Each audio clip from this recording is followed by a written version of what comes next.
It's better to be delusional than realistic. Mas okay nang sobrang taas ng pangarap mo, kaysa naman pangarap mo lang sobrang liit. Mas okay na maging baliw ka. Kung meron kang pangarap ngayon, taasan mo.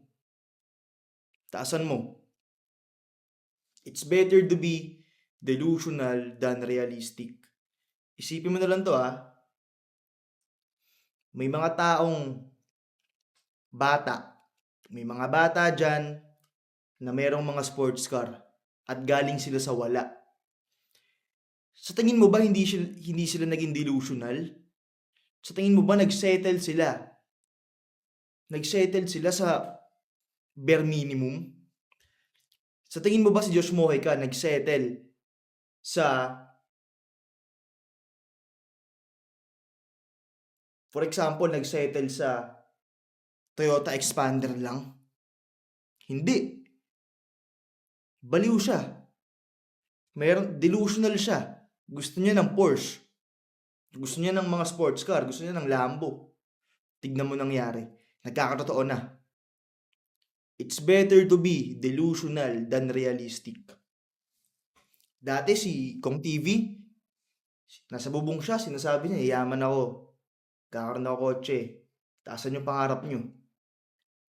Ayun na lang Yung lesson ngayon, taasan yung pangarap nyo. Libre lang mangarap. Huwag niyong babaan pangarap nyo. Bahay at lupa, tapos kotse.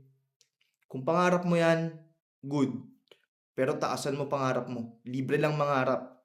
Magtitipid ka pa ba? Libre na nga lang mangarap, titipirin mo pa.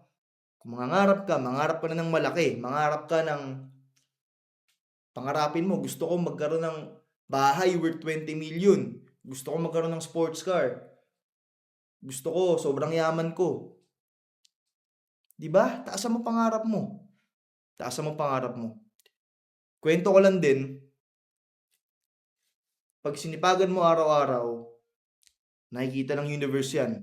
Meron akong kaibigan, gusto niyang bilhin, gusto ko magka-Lexus. Yun yung gusto ko. Tapos sinisipagan niya araw-araw. Alam mo, binigay sa kanya ng universe, mas maganda pa sa Lexus, Audi.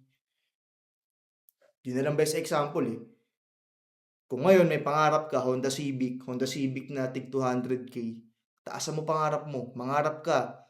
Sabihin mo, gusto ko ng Honda Civic na tig 2 million, yung bagong model. Tapos sipagan mo araw-araw.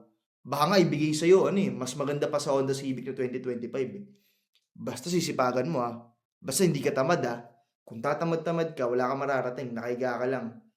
Wala kang progress. Gets nyo ba? Medyo magulo na tong medyo magulo na yung topic.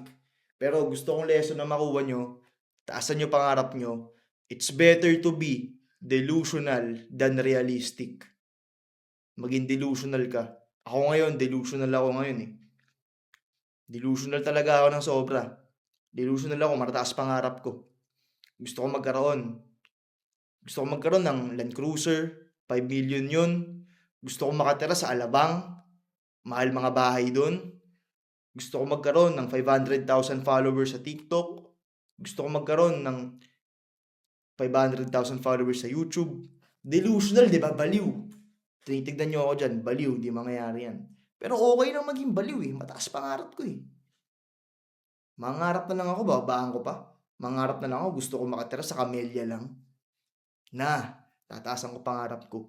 At kayo din, yun yung gusto kong mapulot na aral nyo dito. Taasan nyo pangarap nyo, sipagan nyo, aksyonan nyo. Kasi kung mataas sa pangarap nyo, sorry. Kung mataas pangarap nyo, dapat yung sipag nyo, mataas din, dapat match.